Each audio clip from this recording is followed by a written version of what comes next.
عليكم ورحمة الله وبركاته. الحمد لله نحمده ونستعينه ونستغفره ونؤمن به ونتوكل عليه ونعوذ بالله من شرور أنفسنا ومن سيئات أعمالنا. من يهد الله فلا مضل له ومن يضلله فلا هادي له ونشهد أن لا إله إلا الله وحده لا شريك له ونشهد أن سيدنا وحبيبنا ومولانا محمدا عبده ورسوله الذي أرسله بالحق بشيرا ونذيرا وداعيا إلى الله بإذنه وسراجا منيرا. فقد قال الله تعالى في كلامه المجيد وفرقانه الحميد সকলে পড়েন আউযু বিল্লাহি মিনাশ শাইতানির রাজিম বিসমিল্লাহির রহমানির রহিম ওয়াল আসরি ইন্নাল ইনসানা লাফি খুসর ইল্লাল্লাযীনা আমানু ওয়া আমিলুস সালিহাতি ওয়া তাওয়াসাউ বিল হক ওয়া তাওয়াসাউ বিস সাবর। وقال رسول الله صلى الله عليه وسلم بني الإسلام على خمس شهادة لا إله إلا الله وأن محمدا عبده ورسوله وإقام الصلاة وإيتاء الزكاة والحج وصوم رمضان رواه البخاري. وقال الله تعالى في كلامه المجيد في شان حبيبه إن الله وملائكته يصلون على النبي يا أيها الذين آمنوا صلوا عليه وسلموا تسليما. اللهم صل على سيدنا مولانا محمد وعلى آل سيدنا رسولنا محمد سراج الملة تمهي فخر دو عالم दिलबारे मौला हो शरीफुल अंबिया नसखात कुल अदियाने दिगर हो अल्लाहुम्मा सल्ले अला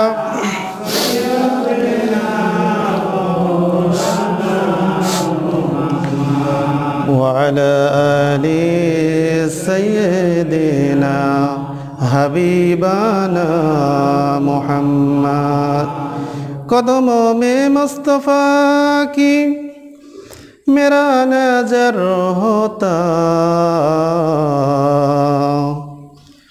ओ खाक बक होती है मैं अक्सर होता अल्लाहुम्मा सल्ले अला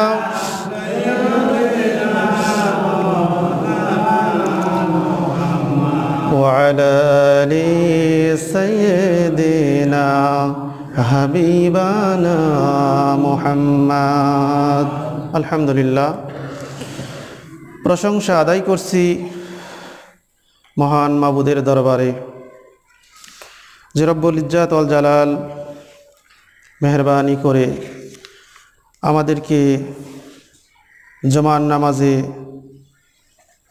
কবুল করেছেন। শত ব্যস্ততার মধ্য দিয়েও আমরা পৃথিবীর শ্রেষ্ঠতম স্থান আল্লাহর ঘর মসজিদে এসে উপস্থিত হতে পেরেছি। মহান মাবুদের দরবারে কালেমাতুশ শুকর আদায় করছি, সকলে জবান খুলে পড়ছি আলহামদুলিল্লাহ। দরুদ এবং সালাম বিশ্বনবী মুহাম্মদুর রাসূলুল্লাহ সাল্লাল্লাহু আলাইহি ওয়াসাল্লামের প্রতি, যে রাসূল সাল্লাল্লাহু আলাইহি ওয়াসাল্লামের পরশ পেয়ে মানুষগুলো পাপের পথ থেকে, জাহিলিয়াতের পথ থেকে আল্লাহর দ্বীনের পথে এসে ইহকালীন শান্তি এবং পরকালীন মুক্তির লক্ষ্যে মহাগ্রন্থ আল কোরআনুল কারীমকে নিজেদের জীবনের সংবিধান করেছিলেন। সে রাসূলের প্রতি দরুদ এবং সালাম পাঠ করছি, মুহাব্বতের সাথে সকলে পড়ছি সাল্লাল্লাহু আলাইহি ওয়াসাল্লাম। সম্মানিত হাজিরিন, কোরআনুল কারীমের ছোট্ট একটি সূরা, সূরাতুল আসর। এই সূরাটি মক্কা শরীফে নাজিল হওয়া সূরাগুলির মধ্যে একটি। ছোট্ট একটি সূরা, কয়েকটি শব্দে ব্যাপক অর্থবোধক একটি সূরা, যেন একটি ঝিনুকের মধ্যে সাগর মহাসাগর সব ঢুকিয়ে দিয়ে এর বিশেষত্বকে আল্লাহ পাক লুকিয়ে রেখেছেন। জোরে কান সুবহানাল্লাহ। আল্লাহ রাব্বুল আলামিন মানুষের জীবনের কিসে সফলতা আর কিসে ব্যর্থতা এই সূরার মধ্যে তুলে ধরেছেন। ইমাম শাফি রহমতুল্লাহি আলাইহি বলেছেন, কোনো মানুষ যদি হেদায়েত তালাশ করে কোরআন থেকে, হেদায়েত প্রাপ্তির জন্য এই একটি সূরাই তার জন্য যথেষ্ট। জোরে কান সুবহানাল্লাহ। এই সূরাটি যখন নাজিল হলো, আল্লাহ রাসূলের সাহাবা আজমাইন রিদওয়ানুল্লাহি তাআলা আলাইহিম আজমাইন এত খুশি হয়েছিলেন। তারা যখনই কারো সাথে পরস্পর দেখা হতো, হাদিসে এসেছে সাহাবীরা বলেছেন, আমরা একে অপরের সঙ্গে দেখা হলে সূরাতুল আসর বিদায় হওয়ার সময় সূরাতুল আসর পড়ে শুনিয়ে তারপরে বিদায় হতাম। এতটাই গুরুত্বপূর্ণ সূরা। এই সূরাটি শুরু হয়েছে ওয়া দিয়ে, ওয়াল আসর। এই ওয়া শব্দটি হরফে কাসমিয়া, কসম করার উদ্দেশ্যে, কসম অর্থে ব্যবহৃত হয়েছে। এই হরফে কাসমিয়াটি ব্যবহার করা হয়েছে শপথ অর্থে, কসম অর্থে, বিশেষত্ব বোঝানোর ক্ষেত্রে। যেমন আমরা বলি আল্লাহে, আল্লাহর শপথ। কেন বলি? আল্লাহ অনেক বড়, আল্লাহর নামে শপথ করার কথা বলা হয়েছে এখানে। কিন্তু আল্লাহ রাব্বুল আলামিন তিনি যেহেতু সব কিছু সৃষ্টি করেছেন, তিনি তার চাইতে বড় কিছু নাই, কারণ আমি তিনি শপথ করেননি। তিনি যখন কোনো কিছুকে বিশেষভাবে গুরুত্ব দিয়েছেন, সেই বিশেষ গুরুত্বপূর্ণ কিছু বিষয়ের তিনি শপথ করেছেন। যেমন ওয়াশ-শামসি ওয়া দুহাহা, এরকম অনেক কিছু তিনি কসম খেয়েছেন। এর মধ্যে একটি হলো ওয়াল আসর, সময়ের কসম। আসর শব্দের অর্থ সময়, মহাকাল। যেই সময় একের পর এক মানুষের জীবন থেকে চলে যাচ্ছে, মানুষ বেমালুমভাবে সময়কে পাস করে যাচ্ছে আর নিজের জীবন সম্পর্কে বেখেয়াল হয়ে আছে। এই কসমটা আমরা কার খাই? যখন কসম করি তখন অনেক বড় বিষয়কে আমরা প্রাধান্য দিয়ে আমরা সেই জিনিসটাকে প্রতিষ্ঠিত করার জন্য, সত্যতা প্রমাণের জন্য আমরা কসম খাই। আল্লাহ রাব্বুল আলামিন তিনি সৃষ্টির মধ্যে অন্যতম একটা জিনিস হলো সময়, সময়ের কসম খেয়েছেন। আল্লাহর চাইতে বড় তো কেউ নাই। বান্দা আল্লাহকে প্রকাশ করবে, এজন্য আল্লাহর কসম ছাড়া অন্য কারো কসম খাওয়া যাবে না। ওয়ারাব্বাকা ফাকাব্বির, আল্লাহ বলেছেন তোমার রবের নামকে উচ্চকিত করো, বুলন্দ করো, বড় করো। রবের নাম যেহেতু উচ্চকিত করার জন্য আল্লাহ রাব্বুল আলামিন বলেছেন, মুসলিম রীতি অনুযায়ী মুসলমানদের কোনো সন্তান হলে তার কানে সর্বপ্রথম আজান দেওয়া হয়। আজানের প্রথম শব্দই হলো আল্লাহু আকবার। নামাজের জন্য যখন আহ্বান করা হয় তখন আল্লাহু আকবার বলে আল্লাহর রব, আল্লাহর নামকে উচ্চকিত করা হয়। মুসলমানরা যখন মিছিল মিটিং করবে, রাজনীতির মাঠে যাবে, রাজপথে যাবে, তখনও নারায়ে তাকবীর আল্লাহু আকবার দিবে। জানাজার নামাজ শুরু হবে আল্লাহু আকবার দিয়ে। অর্থাৎ মুসলমানের প্রতিটি জীবনের প্রতিটি ক্ষেত্রে, জন্ম থেকে মৃত্যু পর্যন্ত প্রতিটি জায়গাতে আল্লাহ রাব্বুল আলামিনের নামকে উচ্চকিত হবে। যেরকম সুবহানাল্লাহ। এর মাধ্যমে কি সিগনিফিকেন্স পাচ্ছি আমরা এটাই পাচ্ছি যে রব আল্লাহ রাব্বুল আলামিন, তার সমকক্ষ আর কেউ নাই। জীবনের প্রতিটি ক্ষেত্রে আমরা আল্লাহকে মহান করে তুলছি, তার হুকুম অনুযায়ী চলার জন্য আমরা ওয়াদাবদ্ধ হচ্ছি। এজন্য আল্লাহ রাব্বুল আলামিন তিনি সময়ের কসম খেয়েছেন আর বলেছেন, ওয়াল আসরি ইন্নাল ইনসানা লাফি খুসর। সময়ের কসম, নিশ্চয়ই মানুষেরা ক্ষতির মধ্যে আছে। পৃথিবীর সমস্ত মানুষ ক্ষতির মধ্যে আছে। ইল্লাল্লাযীনা আমানু, কিন্তু চারটি কাজ যারা করেছে তারা ক্ষতিগ্রস্ত হবে না, তারা ক্ষতির মধ্যে পড়বে না। সে চার শ্রেণী হলো ইল্লাল্লাযীনা আমানু ওয়া আমিলুস সলিহাত। এক নম্বর ব্যক্তি হলো যারা ঈমান আনবে তারা ক্ষতিগ্রস্ত হবে না। দুই নাম্বার হলো যারা আমলে সলে করবে তারা ক্ষতিগ্রস্ত হবে না। ওয়া তাওয়াসাউ বিল হক, সত্যের পথে যারা উপদেশ দিবে, সত্যের পথে প্রতিষ্ঠিত থাকবে, তারা ক্ষতিগ্রস্ত হবে না। ওয়া তাওয়াসাউ বিস সবর, চার নাম্বার বৈশিষ্ট্য হলো যারা ক্ষতিগ্রস্ত হবে না তাদের বৈশিষ্ট্য হলো তারা ধৈর্যের পথে অটল থাকবে, ধৈর্যের উপদেশ প্রদান করবে। যেরকম সুবহানাল্লাহ। তাহলে সময়টা কি, এটাকে আমাদের গুরুত্ব দিতে হবে। যেই চারটি কাজ করলে ক্ষতিগ্রস্ত হবে না, তার পূর্বে আমরা সময় সম্পর্কে কিছু আলোচনা করব। মানুষের সফলতা এবং ব্যর্থতা সব কিছু নির্ভর করে এই সময়ের পরেই।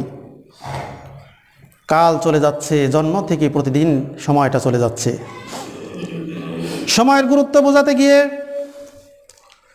ইমাম ইবনে কাইয়্যুম রাহিমাহুল্লাহ তিনি বলেছেন, মা মাযা ফিদ দুনিয়া আহলামুন ওয়া মা বাকিয়া মিনহা আমানি ওয়াল ওয়াক্তু বাইনাহুমা দায়ুন। মা মাযা ফিদ দুনিয়া আহলামুন, আমার জীবনের যে সময়টা পার করে দিয়ে এসেছি সেটা আজকে আমার জন্য স্বপ্ন। ওয়া মা বাকিয়া মিনহা আমানি, সামনে যে সময়টা আমার জন্য পড়ে আছে তা আজকে কেবল আকাঙ্ক্ষা। ওয়াল ওয়াক্তু বাইনাহুমা দায়ুন, আর মাঝখান থেকে সব সময়গুলো ফাঁকি দিয়ে চলে যাচ্ছে। যা করে এসেছি, পিছনে ফেলে এসেছি, তা স্বপ্ন হয়ে আছে, আজকে করার কিছুই নাই। সামনে যেগুলি আছে শুধু আকাঙ্ক্ষা, এই করব, সেই করব, বাড়ি করব, গাড়ি করব, ব্যাংক ব্যালেন্স করব, সম্পদ করব, ছেলে মেয়ে মানুষ করব। একের পর এক আকাঙ্ক্ষা করতে করতে মানুষের জীবনটা সময় কোন দিক দিয়ে পার হয়ে যাচ্ছে বুঝতেই পারল না। আল্লাহ রাসূল সাল্লাল্লাহু আলাইহি ওয়াসাল্লাম বলেছেন, লাউ কানা ইবনে আদামু ওয়াদিম মিন যাহাবিন, কোন আদম সন্তানকে যদি একটি মাঠ ভরা সোনা দেওয়া যায় তাহলে সে ব্যক্তি আরও একটি মাঠ ভরা স্বর্ণ কামনা করবে। আরও একটি মাঠ ভরা স্বর্ণ যদি দেওয়া যায় তাহলে তৃতীয় আরেকটি মাঠ ভরা স্বর্ণ সে কামনা করবে। ওয়ালা ইয়ামলাউ জাওফু ইবনি আদামু ইল্লা তুরাব, আদম সন্তানের আকাঙ্ক্ষা চাহিদা 3.5 হাত কবরের মাটি যতক্ষণ মুখের পুরে না পড়বে তার শেষ হবে না।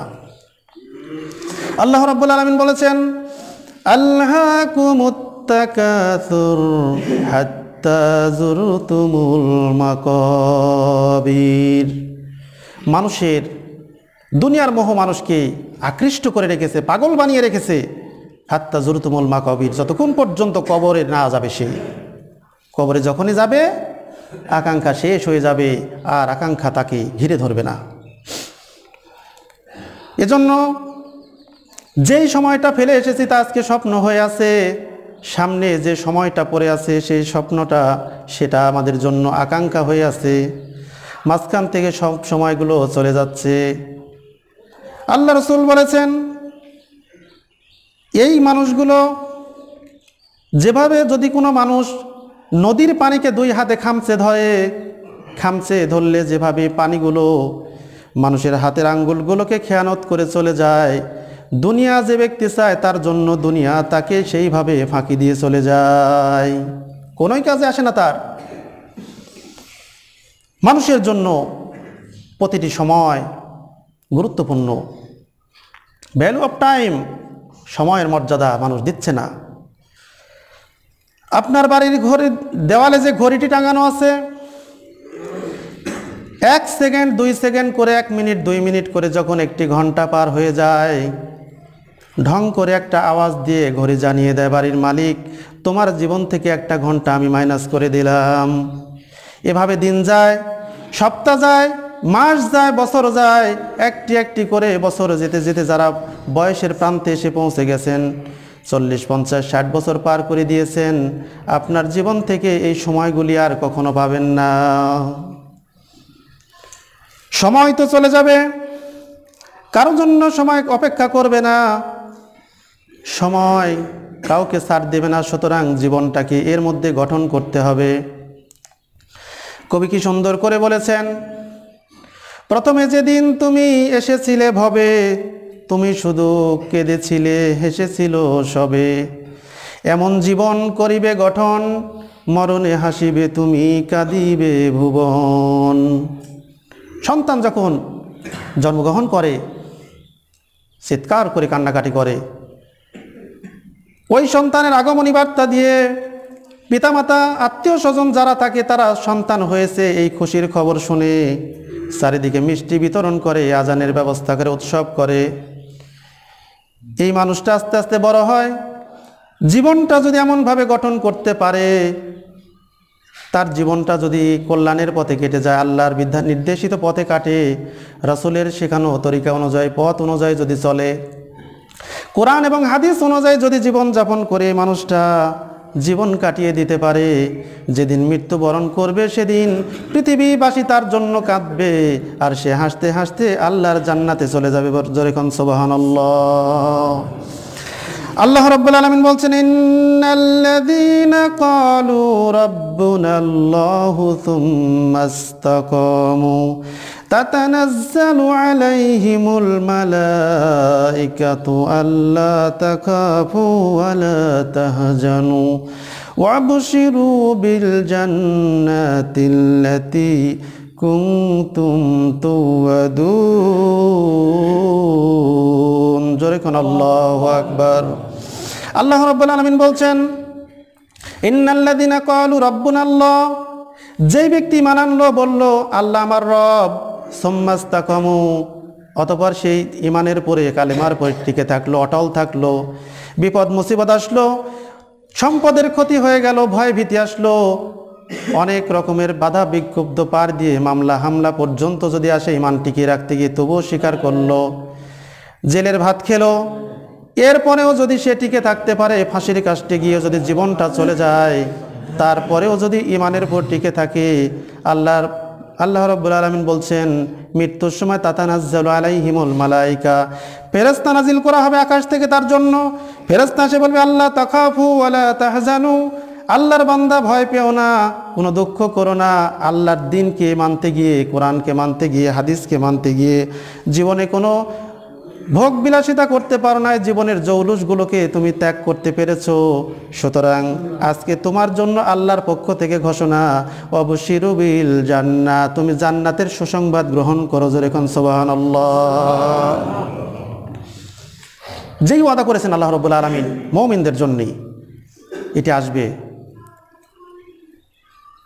চিন্তা করেন, আমরা কেউ জানি না কখন আমাদের মৃত্যু এসে যাবে। মৃত্যুর পরোয়ানা নিয়ে মালাকুল মউত যখন আমাদের পাশে চলে আসবে, সেদিন আর আমাদের জন্য কোনো কিছুই থাকবে না, সময়টা সেদিন শেষ হয়ে যাবে। ওই মৃত্যু একদিন আমাকে বরণ করতেই হবে, মৃত্যুর সম্মুখে আমাদের প্রত্যেককেই একদিন করতে হবে। যেরকম ঠিক কিনা? চোখেরই পলকে তুমি হতে পারো লাশ, চিরতরে বন্ধ হবে তোমারও নিঃশ্বাস। চোখেরই পলকে তুমি হতে পারো লাশ, চিরতরে বন্ধ হবে তোমারও নিঃশ্বাস। হবে এলাম তোমারই নাম মসজিদের মাইকে, হবে এলাম তোমারই নাম মসজিদের মাইকে। বাড়িওয়ালা নাই রে বাড়ি নাই রে দুনিয়াতে, বাড়িওয়ালা নাই রে বাড়ি নাই রে দুনিয়াতে। কথা বলেন ঠিক কিনা? আল্লাহ রাব্বুল আলামিন মৃত্যুর ফেরেশতা যখন আপনার কাছে পৌঁছে দিবেন, মসজিদের মাইকে যখন এলান হয়ে যাবে অমুক ব্যক্তি আর পৃথিবীতে বেঁচে নাই, ওই দিন দেখবেন আত্মীয় স্বজন হাউমাউ করে কাঁদতে কাঁদতে আপনার বাড়িতে চলে এসেছে। আদরের সন্তানগুলো আপনার কাছে গিয়ে জড়িয়ে ধরে কান্নাকাটি করবে। বাবা আমাকে এই দিয়েছিল, সেই দিয়েছিল, জিনিস নিয়ে এসেছিল, বাবা আমার জন্য কল্পনা সব কিছুকে পরিশ্রম করে আমার কাছে রেখে গিয়েছে। আপনার প্রাণপ্রিয়া স্ত্রী বুকের উপরে মাথা ঠুকিয়ে যতই কান্নাকাটি করুক না কেন, ওই দিন আপনি যখন মৃত্যুবরণ করবে, চার বেহারার পালকি যখন আপনার বাড়ির সামনে এসে পৌঁছে যাবে, ওই দিন ইচ্ছা করলে আপনাকে কেউ ধরে রাখতে পারবে না। ওই দিন আপনাকে বিদায় করে দেওয়া হবে, আর বলা হবে তাড়াতাড়ি করে এটাকে দাফন করে এসো। যত মানুষ আছে, স্বজনদের আহাজারি, সন্তানদের ভালোবাসা, স্ত্রীর ভালোবাসা, সেদিন আপনাকে কেউ ধরে রাখতে পারবে না। সময়টা শেষ হয়ে গেছে। যে সময়ের কারণে আপনি পৃথিবীতে বেঁচে ছিলেন সব আছে, আপনার নিথর দেহ পড়ে থাকবে, কিন্তু আপনি সেদিন বেঁচে নাই।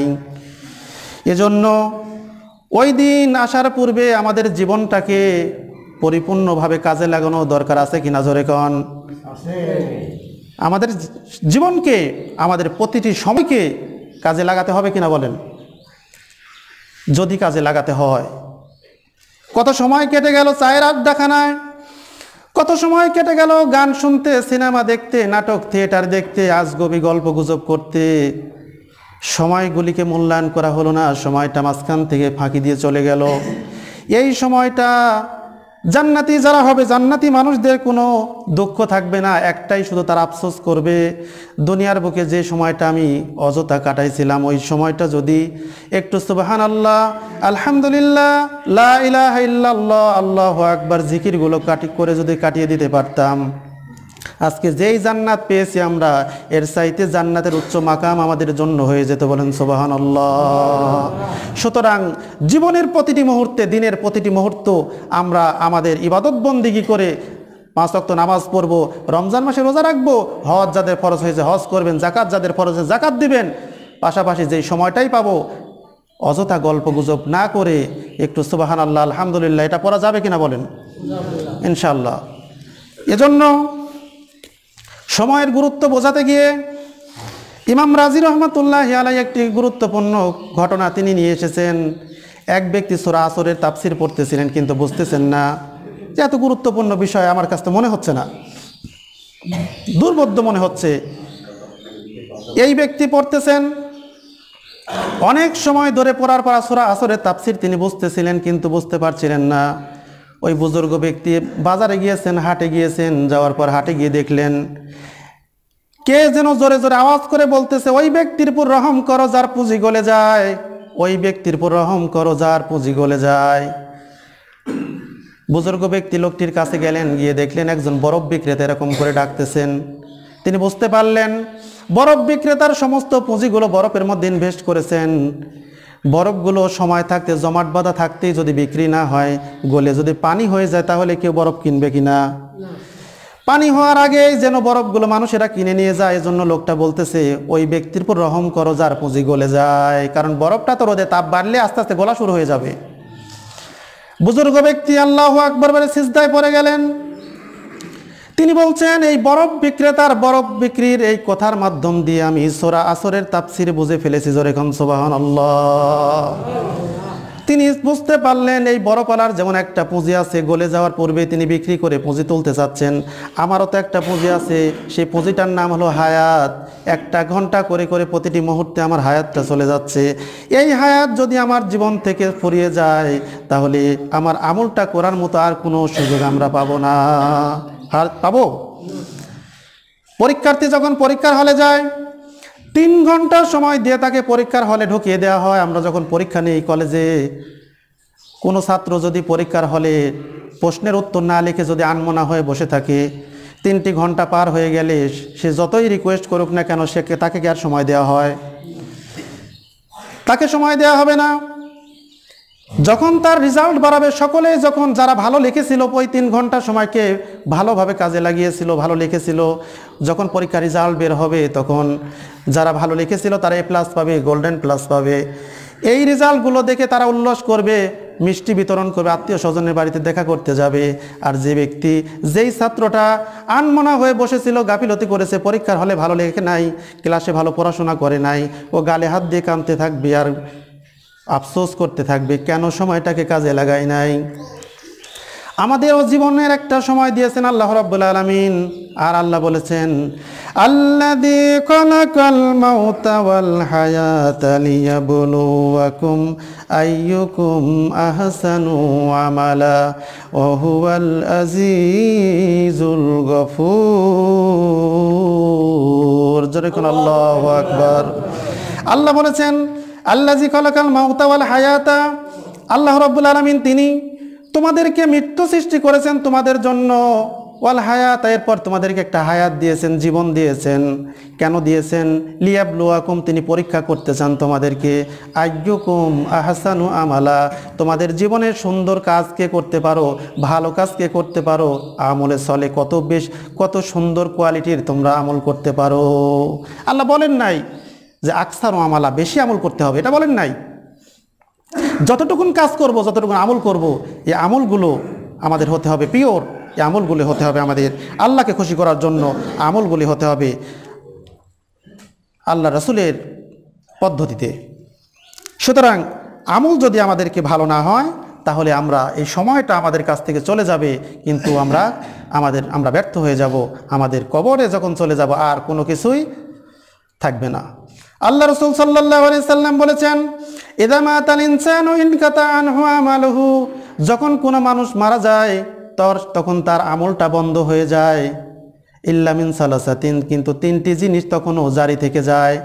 ইল্লা মিন সাদাকাতিন জারিয়া, একটা সে সাদকায়ে জারিয়া, যে ভালো কাজগুলি সে করে এসেছে, জনকল্যাণমূলক কাজ করেছে। মসজিদ, মাদ্রাসা, এতিমখানা, এই সমস্ত পানির নালা তৈরি করলো, টিউবওয়েল বসিয়ে দিল, গাছ লাগিয়ে দিল, যে গাছের ছায়ায় মানুষেরা আরাম করেছিল, পশু পাখি ফলমূল খেয়েছিল, এই সদকায়ে জারিয়াটা তখনও চালু থেকে যাবে। এরপরে নেক সন্তান যদি রেখে যায়, সেই সন্তান যদি তার জন্য দোয়া করে, আল্লাহ রাব্বুল আলামিন সেই সন্তানের দোয়াকে কবুল করে তাকে নাজাত দিয়ে দিবে, বলেন সুবহানাল্লাহ।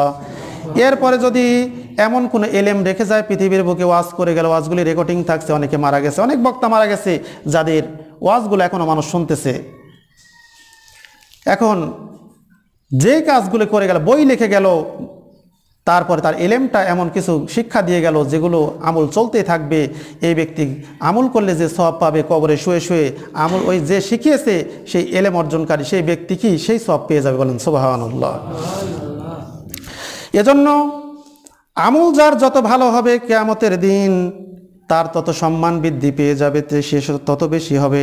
আল্লাহ রাসূল সাল্লাল্লাহু আলাইহি সাল্লাম বলেছেন, কিয়ামতের দিন মানুষকে মিজানের পাল্লায় যত আমল তুলে দেওয়া হবে, তার মধ্যে ওয়াকুলু লিন্নাসি হুসনা, সবচাইতে উত্তম আমল হবে, বেশি দামি আমল হবে মানুষের সাথে নম্র ব্যবহার, বলেন সুবহানাল্লাহ। সুতরাং মানুষের সাথে ভালো ব্যবহার করতে হবে, আমলে সলে করতে হবে।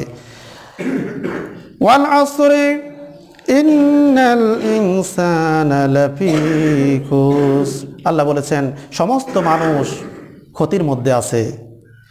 ইল্লাল্লাযীনা আমানু, কিন্তু যারা নেক আমল করেছে, ইল্লাল্লাযীনা আমানু, যারা ঈমান এনেছে আল্লাহর প্রতি, ওয়া আমিলুস সলিহাত, যারা নেক আমল করেছে, ওয়া তাওয়াসাউ বিল হক, সত্যের পথে যারা অটল থেকেছে, সত্যের উপদেশ দিয়েছে, ওয়া তাওয়াসাউ বিস সবর, আর ধৈর্যের পথে থেকেছে আর ধৈর্য ধারণ করেছে এবং ধৈর্যের উপদেশ দিয়েছে মানুষকে। সময়ের গুরুত্ব সম্পর্কে যে বিষয়গুলি আজকে আমরা আলোচনা নিয়ে আসলাম, আল্লাহ রাব্বুল আলামিন যেন আমাদের প্রতিটি সেকেন্ড, প্রতিটি মুহূর্ত আমরা যেন আমাদের জীবনে পরকালমুখী হয়ে আমরা যেন কাজে লাগাতে পারি। কোরআন এবং হাদিস সঠিকভাবে আমরা যাতে পড়তে পারি, যারা পড়তে জানেননি তাদেরকে যেন আল্লাহ পাক কোরআন শেখার তৌফিক দেন। সকলে বলেন আল্লাহুম্মা আমিন।